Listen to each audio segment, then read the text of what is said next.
Mu mawulire ge tuyinawo wetwogerera nga president asayininze etteeka erigenda okukyusa ssemateeka nga kati wetwogerera kifuuse official ekisanja ky'omukulembeze w'eggwanga kigenda kuba kya myaka 7 era okuddamu okulonda omukulembeze w'eggwanga mu mwaka gwa 2023.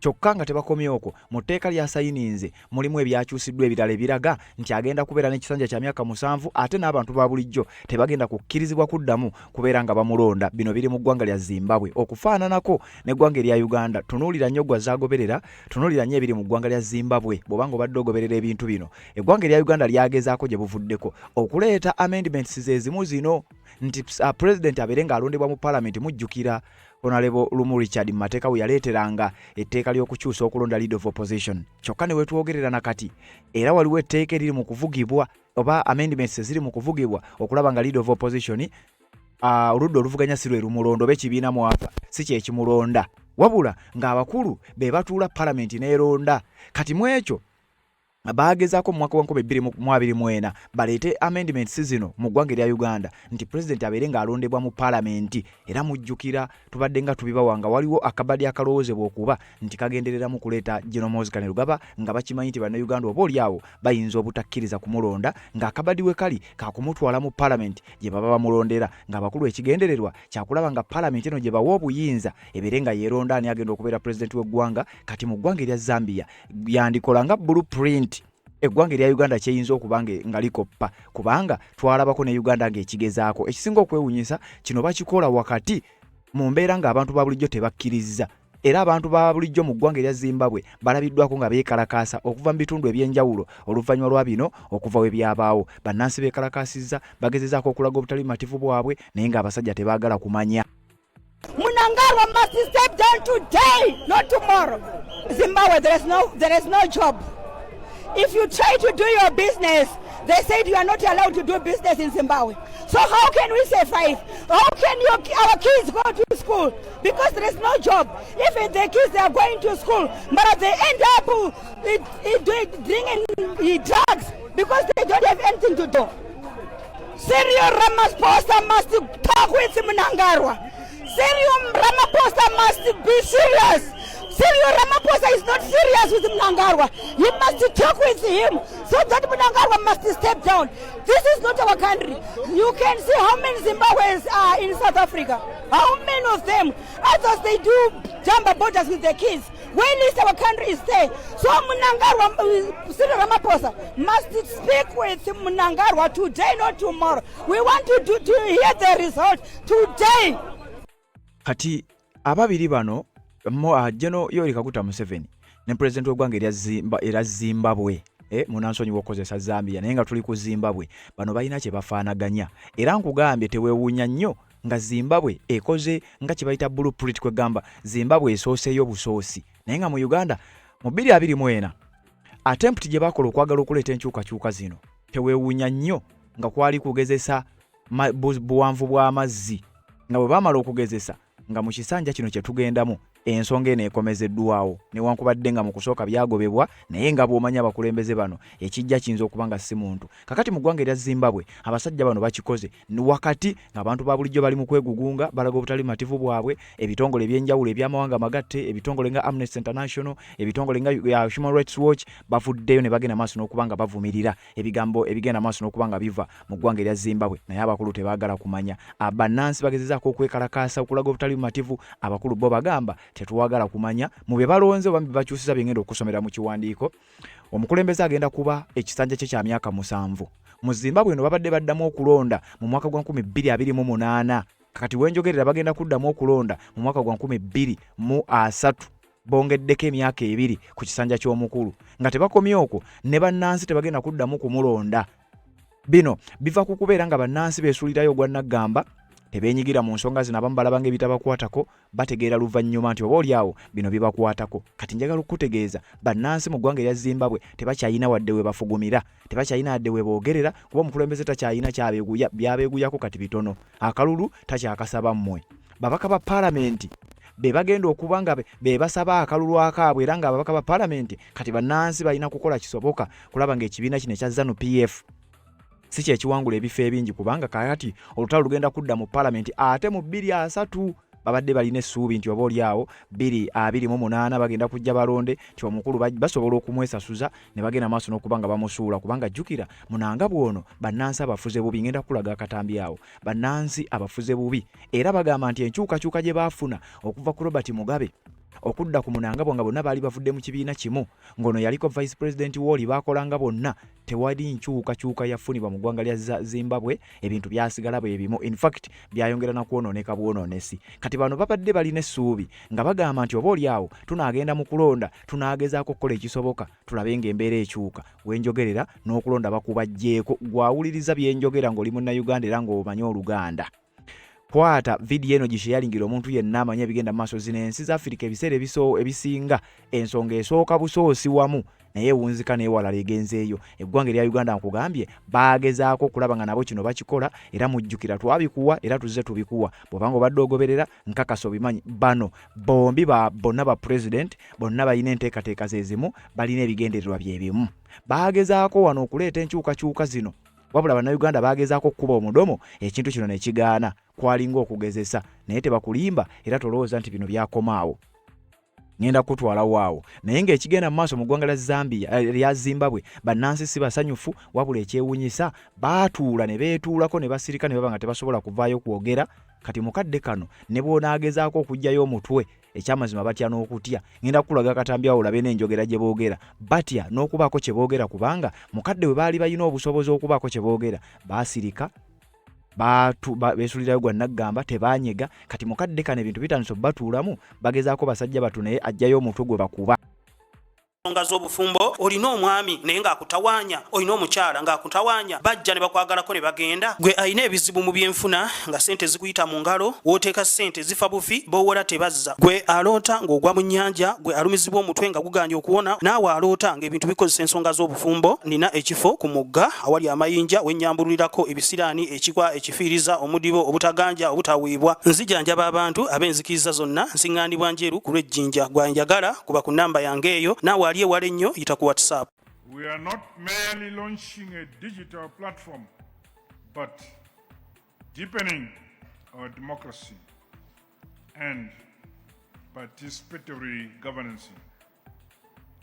We are strengthening accountability and responsiveness of local authorities, both in urban and rural areas. Bw'obawulira nga boogera abantu bano balina characters ezifaanagana bw'aba ayogera ne bannansi omuwulidde mu bigambo by'ayogedde mbu enfuga ey'amateeka mu ggwanga lya Zimbabwe kye kimu ku byali mu kusoosowaza era byali mu kutandikirako okulaba nga bannansi babyeyagaliramu ekyewuunyisa n'abamu ku bannansi b'eggwanga lya Zimbabwe baminisita abakungu ab'enjawulo bonna weebali era bagenda mu maaso n'okuba nga bamuwuliriza byazze ng'ayogera enteekateeka zonna abo be bazibadde emabega okulaba ng'omukulu ono Ssemateeka amukyusa eno vidiyo ngikoze egende eri buli munnayuganda ng'ogoberera ebintu bino nga either oyina omukutu ku social media platform yonna oba ng'oyina w'osobola okubaako w'oyogerera naye gwe n'olabanga ebintu ebitasoboka era n'olabanga kwegamba ebitakukwatako vidiyo eno njagala olabire ku bantu b'e Zimbabwe otwale example Zimbabwe amateeka agasinga ge bayisa tegaawukanako na ga Uganda embeera abantu ba bulijjo mwe batambulira bamwe bakolera teyawukanako yadde n'eya Uganda wenjogerera ekiri e Zimbabwe mu Uganda kyakamala okuwa babadde bakigezesa sijaga nti kyakamala okugaana kubanga nkakasa babadde bagezesa kigezese kubadde ku testinga buwanvu bw'amazzi baamanya kiki ekiyinza okubaawo kubanga era emirundi mingi nnyo gye bazze bakyusa Ssemateeka wano mu Uganda bannayuganda ne batunula butunuzi bajja ekkomo ku bisanja mu 2005 nga tugenda mu kalulu ka 2006 ebyaddirira tewaali babaka ba palamenti baagulibwa ne bajja ne bakyusa amateeka mu mwaka gwa 2018 ne bajja ekkomo ku myaka omukulembeze gwanga kwayina okufugira bannayuganda baasirika lwa nsonga abaka ba palamenti baali baguliddwa emirundi mingi nnyo bino gye bizze bibaawo kati mu 2024 baagezezzaako okuleeta etteeka lino ababaka baasirise newankubadde aba opposition abatono ennyo be baagezezzaako okubaako kye bakola era etteeka lino ne liddayo naye teryazzeeyo ba teryaddayo olw'okuba mwaliremesezza oba nti ababaka baalemesa nga n'akasente ke baabawa oba ke baabawa mu kuyisa amalala baakalya amateeka amalala baakalya njagala okutegeeza essaawa yonna ekyagudde Zimbabwe kyandibanga kijja kujja wano njagala okuba akafaananyi nga tosobola kulonda pulezidenti olina kulonda mubaka wa parliament n'akukiikirira mu parliament eyo ne bagenda ne balonda president mu ggwanga lya Zimbabwe kakati bwe kiri. Ekisinga okwewunyisa nti bino byonna babikola wakati nga bannansi bambi bagezaako okwerwanako, bagezaako okuwakanya n'okulaga nti si bamativu, naye abasajja bo tebaagala kumanya, wabula abantu ba bulijjo be bakafiiramu. Kati njagala owuliriza ekiwandiiko kino, then oluvannyuma lw'ekiwandiiko nzije tugenda kubanga tweyongerayo. Wuliriza. Ekiwandiiko kino kyafulumidde ku official website eya Human Rights Watch. Bano nabo wakidogo ya UN, ICC oba ICJ n'emikago egiri international emirala bakakasizza omwezi guno annaku nga ssaawa nga 24 eziyise bafulumiza ekiwandiiko kino kyensinziddeko okukuleetera kubanga bano baavumirirako ensonga zino gye zaatandikira. Njagala okulaga nti Emmerson Mnangagwa agenda kufuga bannansi bano. Mukimanyi nti Robert Mugabe singa sikumala kutuuka mu mbeera ng'alinga agenda okufa, Zimbabwe bandibadde tebannafuna mukulembeze mulala. Robert Mugabe okuva we baafuna independence yabadde president waabwe, yabadde ayagala abeere president waabwe, kyokka ebyo tebyawukanako yadde akatono ennyo n'ebigenda maaso mu Uganda. Eno video nakugambye njikoze olw'ensonga. Kati n'ono gwe baaleeta Emmerson Mnangagwa naye ayagala afuge mu nfuga y'emu nga Robert Mugabe. Ekisooka bannansi bali mu mbeera mbi, kyokka ayagala abeere mu ntebe paka naye lw'anaatuuka mu mbeera Mugabe lwe yalimu. Abafirika bano banaakoma ddi okuswaza bannaabwe. Wulira ekiwandiiko. Zimbabwe Constitution amended to extend the president's term. Zino amendments zaakolebwa dda, era mu kukolebwa waliyo abakungu b'eyo sayidi nga bo baali bakuba bukubi ngalo, ngenda kukulagaawo nga bo bagamba kati abamu ku babaka ba parliament abagambibwa okuba tibandibanga baafuna akasente nga bwe babadde bakawa ababaka ba parliament abawa ne Uganda ng'abamu bali ku ludda lufuga, abalala bali ku ludda luvuganya, ne babe bakasente ne bajja ne bakulaga nti bagezaako kumbe yo omukulu akukusa oba ayisaawo ebyo bigenda omukuumira mu buyinza emyaka n'emyaka. Kati mu ggwanga lya Zimbabwe bwe kiri omusajja yamaze dda okusayininga olunaku olwajjo nga 8 yasayininze ebbago lino kakati lyafuuse etteeka. Okulonda okuddako okubadde kugenda okubeera 2028 kugenda kubeera 2030. Ne bwe kunaba kutuusa okulonda bannansi nze naawe tuba tetugenda kulonda, wabula parliament yegenda okulonda nga bwe baali baagala okikola wano mu Uganda. Wuliriza. Zimbabwe's President Emmerson Mnangagwa signed a law on July 7th amending the constitution to extend the presidential terms for 5 to 7 years. Ono yasayininze etteeka lino ne lifuuka etteeka eryabadde ebbago ng'ennaku z'omwezi 7 omwezi ogw'omusanvu 2026 we yalisayiningidde nti kakati baayongezzaayo ekisanja kibadde kya myaka 5 ku bakafaananyi nga Museveni yakufuga okuva 2016 paka 2021 n'akufuga okuva 2021 paka 2026. Kati 2026 alina okufuga paka 2031 naye muba mutuukawo 2028 mwetegekera akalulu ka 2031 omukulu n'abawongezaayo n'abaga kati tuddamu okulonda 2034 oba 2033. Bayongeza emyaka kati giri 7, ekisanja kya myaka 7. Mawanga amalala ekisanja kiba kya myaka 4, mu Uganda kya myaka 5, bano bo bakitadde ku myaka 7. The amendment approved by Parliament last month also abolishes the election of the president by popular vote and establishes a parliamentary method for selecting the president. Tebaakomye kwongezaayo myaka, wabula bajjeewo n'abantu babulijjo babajjeeko obuyinza okwerondera pulezidenti waabwe. Kati kitegeeza mu Zimbabwe ogenda kuba teweesalira waani akufuga, ogenda kuba tosala waani pulezidenti wo, wabula baabalekedde embeera eno nti pulezidenti kati bagenda bategeerera butegeerezi oba beyekalakaasa oba bakola batya, pulezidenti parliament yegenda okumulonda. Luli babadde bamulonda nga bano abasajja beeraliikiridde nti Robert Mugabe yatuuka okuva ku buyinza ng'alinga atandise okuyenjebuka. Bannansi nga balaba ensi bwe yali etambula, yali ayagala nakuleeta mukazi we Grace Mugabe ne bigaana buganyi ne baleetamu ono. Kati ate n'ono gwe baleese ali mu kukola enkola y'emu mukama we gye yali akolamu. Kati babadde balina okutya nti omukulu ono bannansi bayinza obutamwagala era ebiddako biyinza obutaba byangu gy'ali. Kati kye bakoze kukyusa ssemateeka then bawanvuyeemu ekisooka emyaka gibeere 7 ka pressure kakendeere. Mu Uganda byagaana buganyi naye saagala kugana nti byagaana, wabula mu Uganda ndowooza Katonda yatusaasira ne balindako okulireeta ekisanja ne kisigala ku myaka 5. Kati pulezidenti okumulondera mu parliament kino kiba kitegeeza bannansi tebagenda kuddamu kubeera nga bamulonda. Zimbabwe's 2013 constitution limited the term of a president to a maximum of 5 5-year terms, which would require President Emerson Mnangagwa to step down in 2028. Uliriza. Ono n'okufaananako ne munywanyi we. Yoweri Kaguta Museveni yajja mu 1996 n'asooka afugayo emyaka 10 egya military rule. Mu 1996 ne tutandika okulonda, 2001 ne tutandika okulonda, 2006 ne tulonda. Wabula awo eyo period waaliwo ekkomo ku bisanja. Baakola constitution ng'ebisanja birina kuba 2 bya myaka 5. Kati ne mu ggwanga lya Zimbabwe mu 2013 baakola ssemateeka ng'ebisanja by'omukulembeze biba 2. Nga Emerson Mnangagwa eyatandika okufuga oluvannyuma lw'okufa olw'okuvaawo kwa Robert Mugabe. Mnangagwa ebisanja bye 2 bibadde kino ekisanja kye kibadde kisembayo.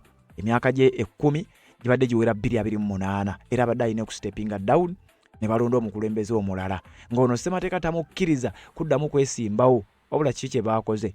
The new law effectively keeps him in office for an additional 2 years and postpones the 2028 elections until 2030.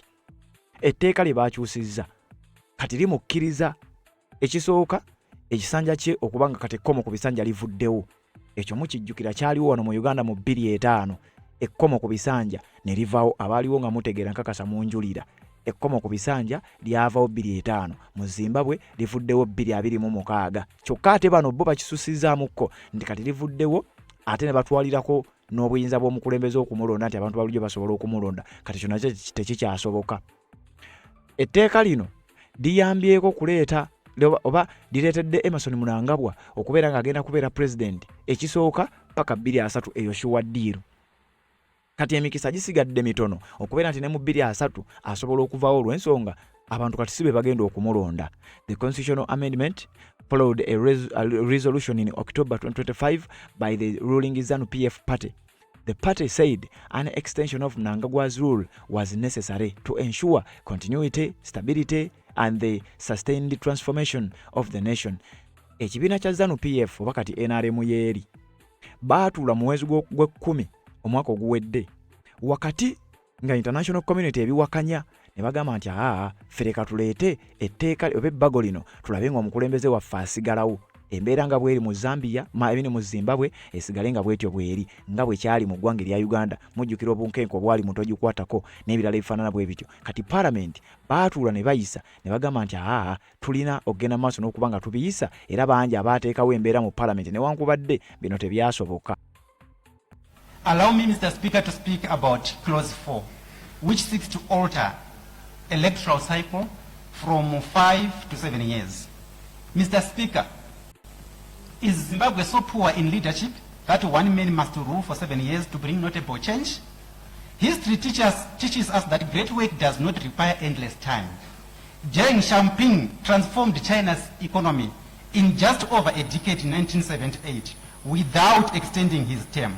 Sheikh Rashid Al Maktoum of Dubai built Dubai from sand in less than 15 years, turning a trading port into a global hub. Honorable Medu, I'll give you another 1.5 minutes.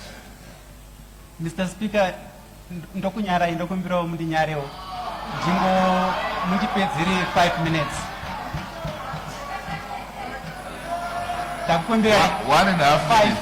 Mr. Speaker, ndikumbira mudzisvitse pa 5. Ndokunyara 1.5 minutes. Ndokumbira 5. 1.5 minutes. Mr. Speaker, ndokumbira zita 2. Mr. Speaker, msati mandipindura. Dzako dzikutofamba taona time dzandakupa baba. Okay, Mr. Speaker, say, I look at you now. My soul is trembling. Do you want your name to be written in the history books as the first speaker who presided over the mutilation of our constitution? Do you want to be remembered as the man who undressed our army in cold winter, leaving our last line of defense naked before our enemies? Order. Honorable, take your seat, and you shall not speak. That opere babu. Next honorable member to take the floor. Mr. Speaker, I just want to is finish. honorable. Please take your seat and switch off your mic. All right. The next honorable. Kakati ekyo kyolaba mu palamenti ekyali mu palamenti ya Zimbabwe kyekimu n'ekyali mu palamenti ya Uganda nga Rebecca Kadaga yagikubiriza. Twali mu 2018 ababaka ku luno beekuba n'okwekuba ebikonde.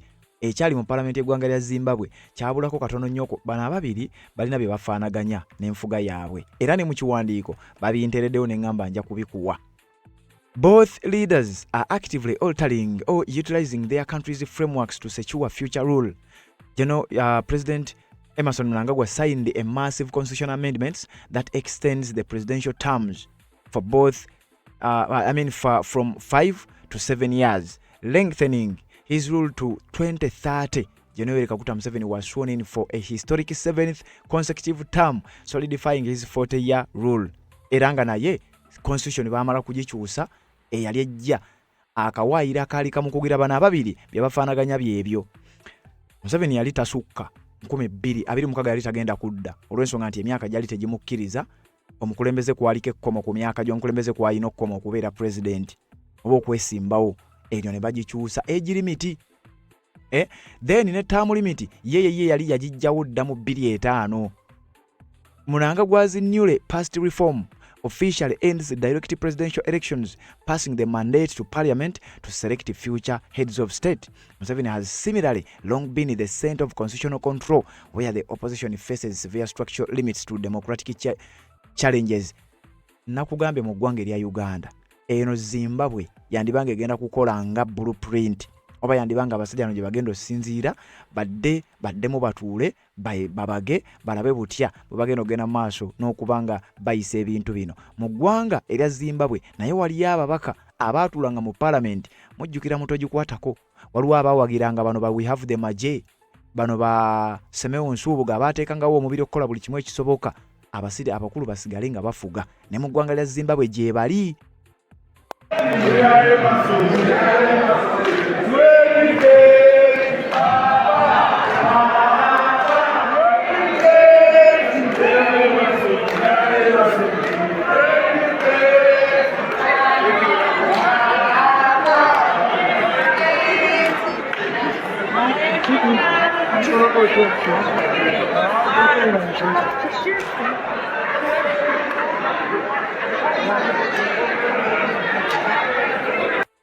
Bannansi gye bakoma okusirika, gye bakoma okwetuulako n'okulaga nti bino biringa ebitali babakwatako nti bya bannabyabufuzi, eno embeera gy'ekoma okugenda maaso n'okubanga happeninga. The constitutional amendment followed a resolution in October 2025 nga bwe nkugambye nti ZANU-PF ababaka ba parliament be basinga obungi mu ggwanga erya Zimbabwe era nga bw'omanyi nti ne mu ggwanga erya Uganda aba NRM be basinga obungi. Kati bano baatuula mu lukiiko oluteesezebwamu ba parliament ne bayisa ebyo awatali yadde resistance yonna gye baafuna.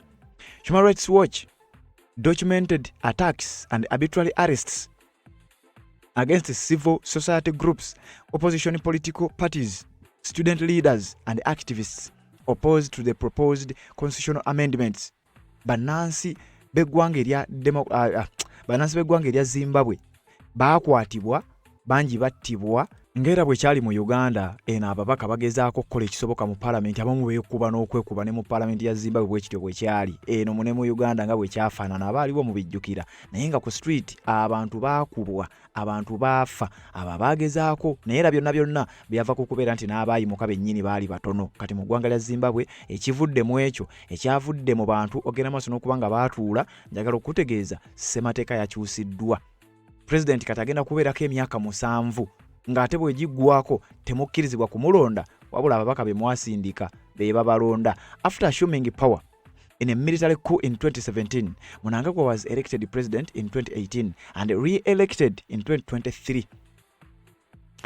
Mnangagwa mujjukira obukulembeze bwe ngeri gye yabutwalamu baakola military coup eyali empange era military coup eyo Mnangagwa amagye gawamba Mugabe naye nga kyali kiteeketeeke. Mnangagwa n'afuuka president gwali mwaka gwa 2017. Kati 2017 Mnangagwa n'afuuka president wabula ekisanja ekibadde yalondebwa 2023. Kati kino ekisanja kye ekibadde kisembayo era ng'ekisanja ekyo abadde akitwala paka 2028 nga gy'emyaka 5 we giggwako. Kakati baakyusizza ne bongera emyaka gibeere 7. Ate nga ne we ginaba giweddeko si mmwe abagenda omulonda, talina kyabaagaza, ayagala ababaka ba parliament bagenda omulonda. Civil society groups raised concerns that the constitutional amendment bill was an attack on the country's democracy. Nga bwe kyali mu ggwanga erya Uganda. Civil society organizations, ebitongole eby'obwannakyewa, international community baavaayo nga bawakanya ne ssekuwakanya yenna nti eno enteekateeka ekyamazima bwali bulumbaganyo bwali bukoleddwa ku nfuga y'amateeka democracy. Kyokka ate nga bawulidde Mnangagwa ye ng'alinga alaga nti ekyakikola kulumirirwa bannansi, naye nga ddala wano yali abalumirirwa ki? The Constitutional Defenders Forum mobilized against the bill because it altered protected constitutional structures.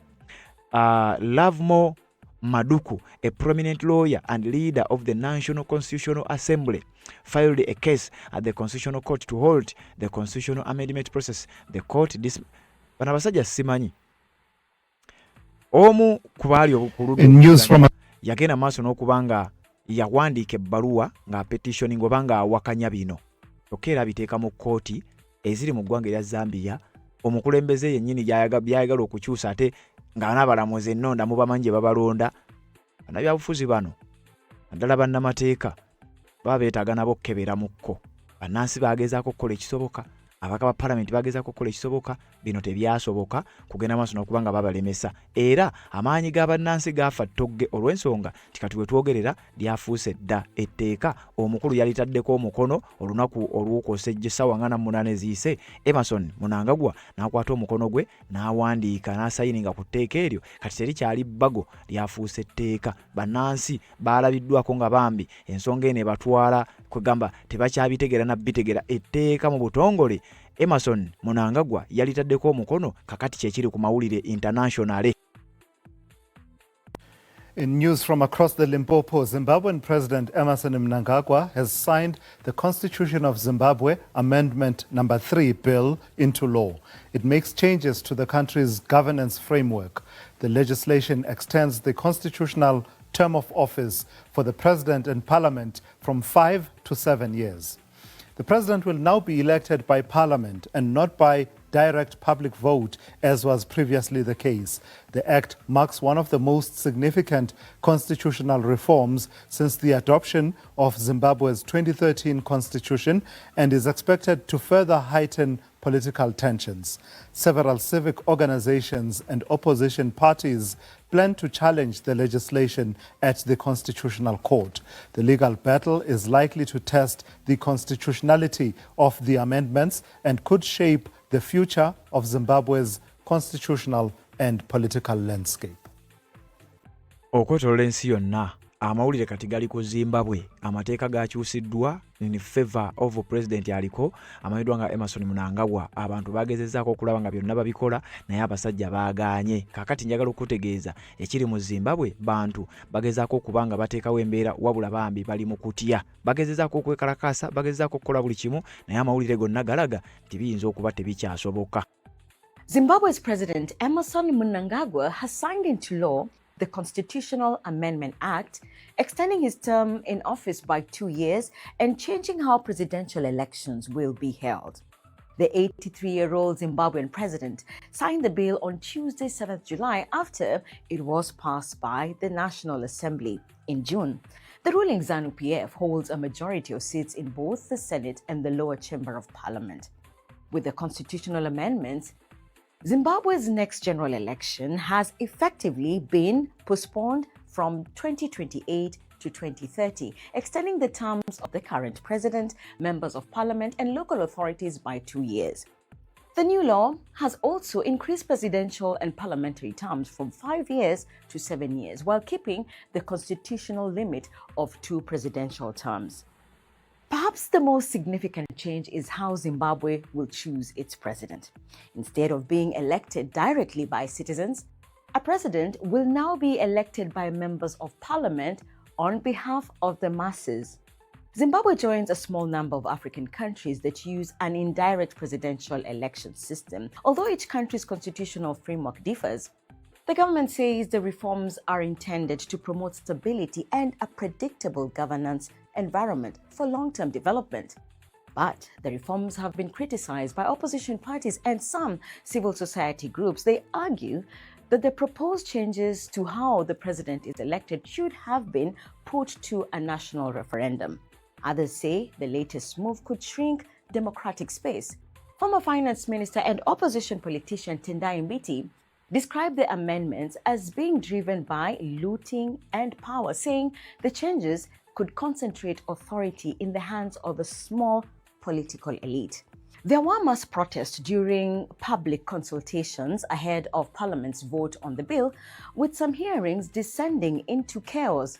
Mnangagwa came to power in 2017 when longtime President Robert Mugabe was forced out of office following a military intervention amid political tensions. Mnangagwa later won presidential elections in 2018 and 2023. He was due to step down in 2028 before the constitutional amendment that has now extended his stay in office until at least 2030. There are currently several court cases challenging the amendment, but it's unclear whether they could overturn the changes that have now become law. Kakati wetwogerera enkyukakyuka uliriza njagala nzikuyitiremu wano eggwanga lya Zimbabwe bwe bakyusizza. Zimbabwe has officially amended its constitution through the Constitution of Zimbabwe Amendment Number 3, Act 2026, extending the presidential term of office from 5 to 7 years and abolishing direct public voting for the presidency. Bano bakyusizza Constitution of Zimbabwe Amendment Act Number 3 eya 2026 bongezza ebisanja nga bwe nkugambye eby'omukulembeze okutuuka ku myaka 7 ne bajjawo ekkomo ne bajjawo public voting for the presidency nti kati president agenda kuba alondebwa mu parliament mu abantu ba bulijjo ogwo mukisa bagubajjeeko tebagenda kuddamu kulonda president w'eggwanga lyabwe bagenda kuba balinda babaka ba parliament be bagenda okubasalirangawo. Signed into law by 83-year-old President Emmerson Mnangagwa, this massive systematic overhaul shifts Zimbabwe from a direct presidential voting system to a parliamentary selected republic, effectively delaying the next scheduled general elections from 2028 to 2030 and allowing Mnangagwa to extend his rule by 2 additional years. Etteeka omusajja ebisanja bibadde 2 presidential terms bya myaka 5 kati bongeddeyo ebisanja bisigaddewo ndooza 2 naye nga bya myaka 7. Kati abantu ba bulijjo sibe bagenda okulonda president Lwansonga ti Mnangagwa a parliament singa enajja negamba nti kati kyangu nnyo okutuuka 2-3 ne baddamu ne bakyusa tikakati ono ekkomo ku bisanja teririiwo ate n'ekirala parliament esobola okuddamu n'emulonda kubanga kati bagenze ku kibayita parliamentary system ebyo tujja binnyonnyola twannyonnyolawokko. The length of a single presidential parliamentary and local governance term is extended to from 5 to 7 years. Emyaka nga bwolaba e Uganda, emyaka president w'eggwanga ababaka ba parliament n'abakulembeze emitendera egy'enjawulo ekisanja kibadde kya myaka 5 kati bano bakikyusizza kizze ku myaka 10 kizze ku myaka 7. Kati wulira 2030 extension. President Mnangagwa's second and final term was originally mandated to expire in 2028. By shifting the current 5-year cycle into the new 7-year timeline, the next general election is delayed until 2030, keeping him in power until then. Kati Mnangagwa agenda kukalakata paka mu 2-3 nga kyangu nnyo n'okutuuka mu 2-3 ne wabaawo ebikyuka. Mnangagwa ekisanja kye kijja kuba kikomaawo. Naye ate abantu sibe bagenda okulonda abantu bandibadde balonda omuntu omulala parliament yegenda okulonda. Regular citizens will no longer cast a direct ballot to choose the country's president ngera bw'okategedde. Future presidents will be elected indirectly by members of parliament. A candidate must secure an absolute majority or face a parliamentary runoff vote. Mu parliamentary system, candidate gwe banaaba baleese ekibiina kya ZANU-PF n'ebibiina ebirala bye banaaba baleese, omukulembeze anaawangula alina okuba ng'afunye ebitundu ebisinga obungi mu babaka ba paalamenti. Kati gwe omuntu wa bulijjo ojja kubeeranga ku TV yo otunule butunuzi olengere ky'omukandidate wange akoze atya, balonze batya, afunye obululu bumeka mu babaka nga olaba kati wano we balonda sipiika newe munadda ku street ne mukola mutya bijja kuba tebikyakkirizibwa. Kati mu ngeri gye babadde balondamu sipiika ne tubeera eno nga tubiraba bulabi ne pulezidenti bwe kigenda okuba mu ggwanga lya Zimbabwe.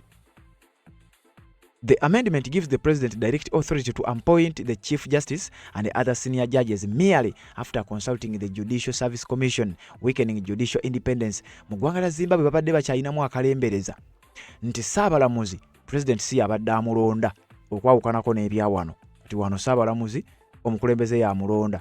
Kati mu Zimbabwe nabo kino baakitaddeyo mu nkyukakyuka ze baakoze. Kati Mnangagwa yagenda okulonda saabalamuzi wabula mbu nga yeebuuza ku kakiiko aka Judicial Service Commission alonde saabalamuzi. Jjukira saabalamuzi ajja kubeera naye wankizo nnyo mu kulonda kw'omukulembeze w'eggwanga mu paalamenti eyo ne mu kukyusakyusa amateeka mu mbeera erowoozebwa okuddako. Responsibility for managing the voter register is stripped from the Independent Zimbabwe Electoral Commission and handed to the uliriza akakiiko k'ebyokulonda Simon Byabakamaweeri nako obuyinza babukendeezezza. Kigambibwa nti kati ebyokulonda bigenda kuba biri mu mikono wa kye bayita Government Registrar General Office. Registrar General Office ne Electoral Commission bibadde byanjawulo era nga akakiiko k'ebyokulonda Byabakamaweeri kakulembera kabadde kateekateeka okulonda. Kati kitegeeza akakiiko ako bakaggyeko obuyinza babutadde mu kye bayita Registrar General's Office wansi wa gavumenti ekulemberwa Emmerson Mnangagwa. Enkyukakyuka ezikoleddwa onaawulira. The president gains the authority to handpick 10 additional senators, expanding the Senate from 80 to 90 members to ensure a larger ruling party grip. Mu nkyukakyuka era zino ze bakoze, President w'eggwanga lya Zimbabwe Emmerson Mnangagwa bamuwadde obuyinza okwongera ku senators ababadde 8 bafuuke 9 naye nga ekigendererwa mbu kyakulaba ng'ekibiina kye kiweza abantu abangi basinga ab'oludda oluvuganya. Kakati bano abakulu ssemateeka bamukyusiza mu ngeri eyo. Supporters argue the ruling ZANU-PF party utilizes its statutory 2/3 omukulembeze okuba ng'ayitamu Parliament okumulonda oba abeere ng'awangula alina okufuna 2/3 mu Parliament ng'akalulu katandise okukubibwa. We twogerera ZANU-PF ekibiina bano abakulu kye bakulembereramu kirina more than 2/3 eyogerwako 2/3 babirina n'okusingawo. Kino kitegeeza bano bagenda kubeera bwe batyo. Kati wuliriza. In 2015 mu ggwanga lya Rwanda Paul Kagame nabo baakyusa kati njagala kuwako ku mawanga agayina ekintu ekifaananako bwe kiti. Mu Rwanda mu mwaka gwa 2015 baakola kye bayita constitutional referendum ekyakkiriza Paul Kagame okusaavinga ekisanja kye ekyokusatu ng'emyaka giri 7 newankubadde baakizza kati ku 5. Republic of Congo ba Congo Brazzaville, a controversial 2015 referendum changed the constitution to maintain a 7-year term and reset the clock for President Denis Sassou Nguesso. Mu Cameroon, President Paul Biya governs under a system featuring 7 years term. Mu ggwanga lya Cameroon, no re-election, no limits. Kazakhstan nabo bayina enteekateeka y'emu. Guinea bayina enteekateeka y'emu. Kakati ate eggwanga lya Zimbabwe nalo liteekateeka okuba nga bate kati enkyukakyuka ezimu ku mawanga gakoze enkyukakyuka ezinyigiriza abantu era ez'ekisiru zoyinza okuyita ez'ekisiru ne Uganda mweri. Uganda abolished presidential term limits entirely in 2005 and removed the presidential age limits in 2017 to prolong executive tenure. Kati Zimbabwe kye bakoze Uganda yakikola dda ate Uganda yagala na kukyongerako kubanga mu Uganda nakugambye baagezaako dda okuleeta ekiteeso ekikyusa ekisanja kidde ku myaka 7 ekisinga okunyiiza era ekisinga okwennyamiza nti bannansi babeera tebakkiriza ebitongole international community evaayo neevumirira najjukira nabo bavumirira buvumirizi bannansi. Kati mu ggwanga lya Zimbabwe bannansi we twogerera balina mu kutya abamu balabiddwako nga beekalakasa mu mawanga ag'enjawulo nga mu South Africa, Zambia. Zimbabweans in diaspora bambi bagezezaako okwekalakasa naye nga buteerere. I was born into a life of struggle, raised in poverty, but I will not let that define my future. I will work tirelessly day and night. No matter how tough it is, I will never give up. I know that the road ahead will be hard, full of obstacles and challenges. Sometimes I will feel tired and want to stop or give up. But deep down, I believe that my dreams are worth fighting for.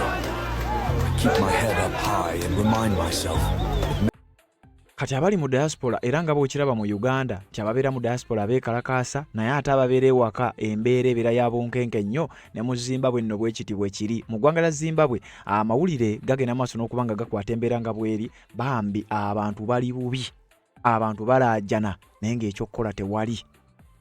There were mixed reactions in Zimbabwe's capital Harare on Wednesday, one day after President Emmerson Mnangagwa signed into law constitutional changes that extend his term to 2030 and scrap direct presidential elections. Opponents have called the move a constitutional coup. It's now law and we can't change it, but if you look around, the most important and basic things are not being taken care of. For instance, unemployment is very high and there are now many vendors and touts, even beggars on the streets. Yet now they talk about extending the term to 7 years. When we are suffering like this, they're only passing this law to suit themselves, and we're not comfortable with that at all.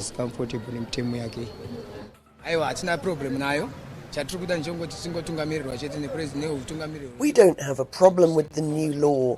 All we need is the current leadership as it is, and for the president to continue ruling. The new law gives Parliament the power to appoint the president. The ruling ZANU-PF party say the change will enhance political stability, but it's been sharply criticised by opponents. The bill is no longer a bill, it is part of our law. But that doesn't necessarily mean that it is lawful or that it can't be challenged. It can be challenged. And one of the many grounds on which that it will be challenged is that the process by which the Constitution was amended was not done lawfully. Mnangagwa came to power in 2017 in a military-backed coup that ousted longtime leader Robert Mugabe. He's since been elected to 2 5-year terms, the constitutional limit for a president. Kakati obirabye embeera abantu gye balimu si basanyufu bino tebabyagala teweewuunya nnyo tine mu ggwanga erya Uganda embeera bw'etyo bwegambibwa okuba nti essaawa yonna bwe kataligiri okujjako nga nze naawe tuvuddeyo ne tugenda mu maaso bino baabigezaako byagaana bugaanyi. A major parliamentary push to alter a presidential election terms in Uganda occurred in September 2024 when debates revived the proposals to amend the constitution to transition Uganda to a parliamentary system. Under this system, the president would be elected by lawmakers in a parliament rather than through universal adult suffrage.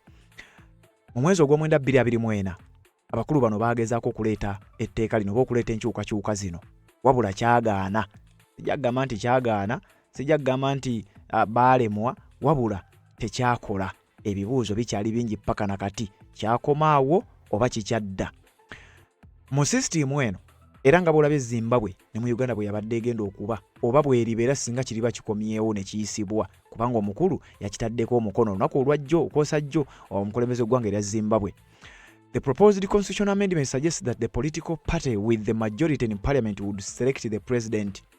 Kano kawulire mu ggwanga erya Uganda nti ekibiina ekinaabera ne majority mu parliament kyekijja okubeera ne president oba tuwagala oba tetuwagala. Bino yayimirira oba byawakanyizibwa tewali garanti nti tebiikomewo.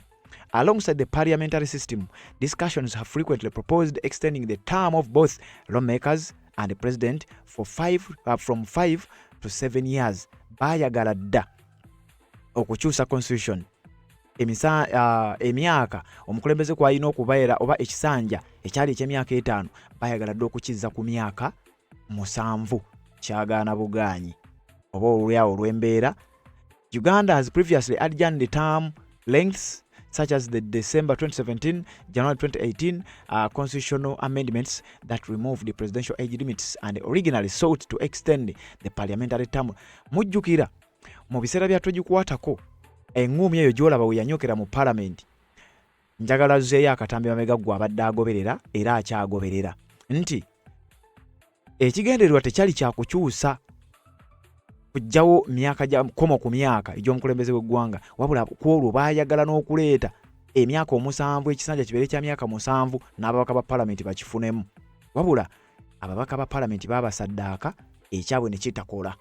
Kakati kigambibwa nti ku mulundi guno bwe biriba bikomezeddwawo kyandibanga kyekijja okubeera ku mwanjo era ebintu byanditambula bwe bityo bwe agenda maaso n'okubanga ompuliriza ne bibanga bijja kutambula. Wuliriza bulungi, ababaka ba parliament naddala abaali emabega wa bino baalimbibwa, baabalimba nti kino bwe tukiyisa nammwe tugenda bateeramu eky'emyaka 7 ekisanja kibeere kya myaka 7 kati nga n'abaali bakimanyi abantu bayinza okunyiiga ne tutadda mu parliament obaoliawo kale gino emyaka 2 bagituwe tugende maaso.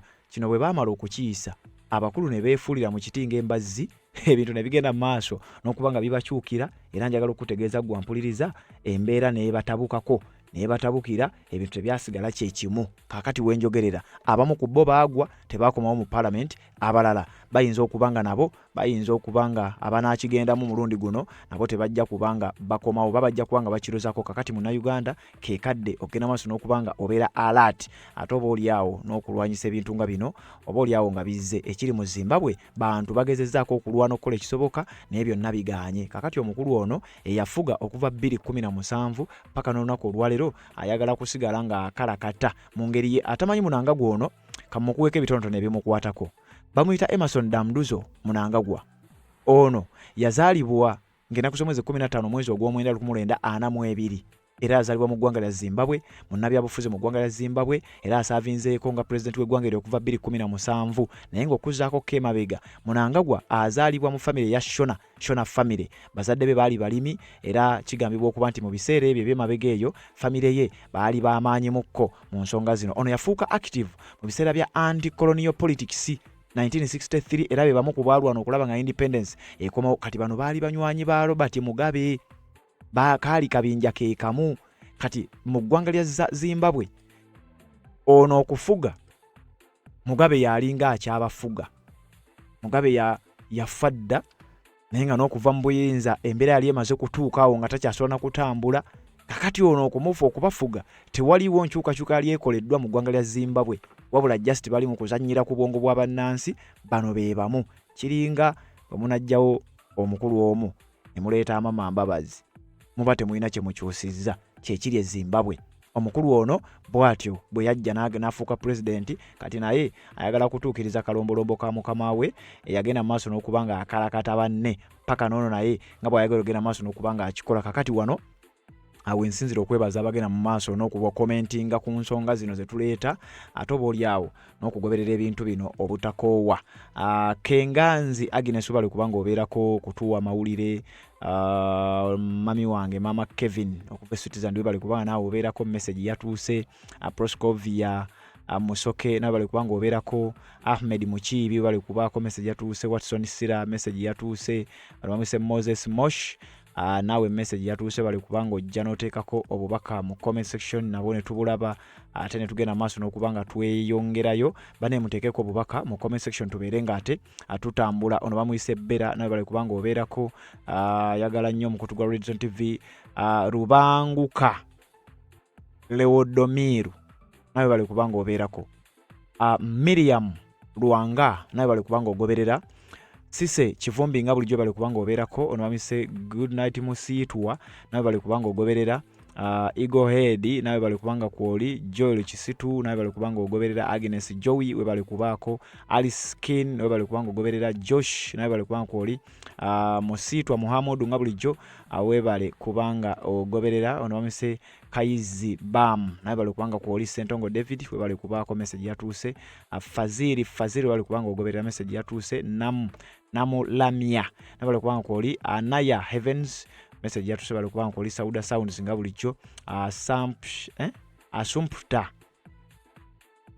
Amira bali kubanga naye kwoli. Oba Asumpta Miriam Semwogerere Ronnie webale kubanga ogoberera avuga Simon webale kubanga kwoli olamisa bya Rugaba Tanansi nabale kubanga ogoberera Christine Lubega webale kubanga kwoli Sembatia nabale kubanga kwoli Fazil Fazali webale kubanga kwoli Sentongo David ngabulijo Musitwa Muhammad message njirabye Alice Kin nabale kubanga kwoli Gilbert Broyo webale kubanga kwoli Ivan Kungu webale kubanga kwoli Kaizi Abba mwebale kubanga kwoli Naiga Babura webale kubanga kwoli n'abalala mwenna abajja mu comment section ne muteekako obubaka bwammwe ate ne tubanga tutambula ensonga bwe ziba zitutuuseko ne tubanga naffe tuzikutuusako yonna gy'osinzira okubanga gy'otulabira tuwuliziganye mu updates ezigenda okubanga ziddako. Nsonga z'obufumbo olina omwami naye ng'akutawaanya olina omukyala ng'akutawaanya bajja ne bakwagalako ne bagenda gwe alina ebizibu mu byenfuna nga ssente zikuyita mu ngalo wooteeka ssente zifa bufi b'owola tebazza gwe aloota ng'ogwa mu nnyanja gwe alumizibwa omutwe nga guganja okuwona naawe aloota ng'ebintu bikozesa ensonga z'obufumbo nina ekifo ku mugga awali amayinja wennyambululirako ebisiraani ekikwa ekifiiriza omudibo obutaganja obutawiibwa nzijanjaba abantu ab'enzikiriza zonna nsiŋŋaanibwa njeru ku lw'ejjinja gwanjagala kuba ku nnamba yange eyo naawe ali ewala ennyo yita ku WhatsApp.